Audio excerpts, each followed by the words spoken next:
Hi viewers, కృష్ణానగర్లోని artist పొట్టి వీరయ్య గారికి ఒక STD booth ఉండేది. కొత్త కొత్త యాక్టర్లకు, డైరెక్టర్లకు అడ్డా అప్పట్లో ఈ ఎస్టీడీ బూత్. వైజాగ్కు చెందిన ఈఐబీకే మోహన్ అనే ప్రొడ్యూసర్కు అసిస్టెంట్ డైరెక్టర్ పూరి జగన్నాథ్ 4 నెలల క్రితం కథ చెప్పారు. పూరి కథ చెప్పిన తీరు నిర్మాతకు నచ్చింది. కథ ఓకే అయింది. టైటిల్ రిజిస్టర్ చేయించుకోవడం కోసం ఆయన పూరి జగన్నాథ్ ఇచ్చిన ఈ ఎస్టీడీ బూత్ నెంబర్కు ఫోన్ చేశాడు. మేడపైన రూమ్లో ఉన్న పూరికి ఫోన్ వచ్చిందన్న కబురు అందింది. పరుగు పరుగున వచ్చి ఫోన్ తీసుకుని మాట్లాడుతున్నాడు. అప్పుడప్పుడే ముత్తు సినిమా వచ్చి పెద్ద ప్రపంచనం సృష్టిస్తోంది. అందులో తిల్లానా తిల్లానా నా కసికళ్ళ కూనా పాట వైరల్ అయిపోయింది. మరో మాట లేకుండా మన టైటిల్ తిల్లానా అనేశాడు. రౌడీ అన్నయ్య, నంబర్ 1, అమ్మ దొంగ, తెలుగు వీర లేవరా లాంటి సినిమాలతో దూసుకుపోతున్నారు సూపర్ స్టార్ కృష్ణ. సెకండ్ ఇన్నింగ్స్లో ఆయన మంచి జోరు మీదున్నారు.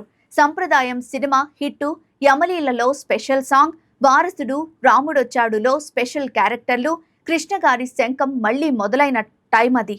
ఆ టైంలో కృష్ణ గారికి పూరి చెప్పిన కథ ఆయనకు విపరీతంగా నచ్చింది. పూరి భుజం తట్టి గ్రీన్ సిగ్నల్ ఇచ్చేశారు. పూరి సంతోషానికి హద్దులే లేవు. డైరెక్టర్ అవ్వాలన్న తన కల ఇంత తొందరగా నిజమవుతుందని అనుకోలేదు, అస్సలు ఊహించలేదు కూడా. అయితే ఆ ఆనందం ఎక్కువ రోజులు లేదు.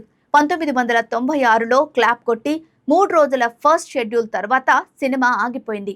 దానికి కారణం అంతకు ముందు సంవత్సరంలో ఐబీకే మోహన్ శోభన్ బాబు గారితో దొరబాబు సినిమా తీశారు.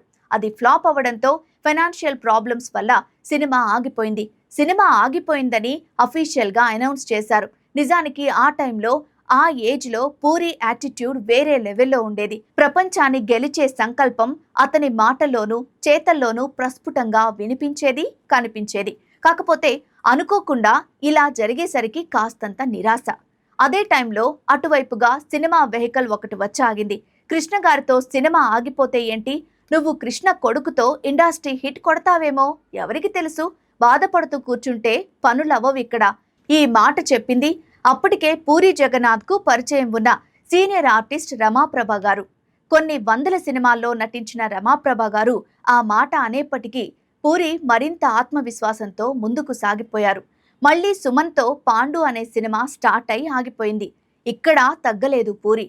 మరింత ఉత్సాహంతో దూసుకెళ్లాడు. కృష్ణ గారితో మొదలుపెట్టి ఆగిపోయిన తిల్లానా కథనే కాస్త మార్పులు చేర్పులు చేసి మోడ్రన్ లుక్తో పవర్ స్టార్ పవన్ కళ్యాణ్ హీరోగా బద్రీ సినిమాగా తీశారు. అది ఎంత పెద్ద హిట్టో అందరికీ తెలుసు.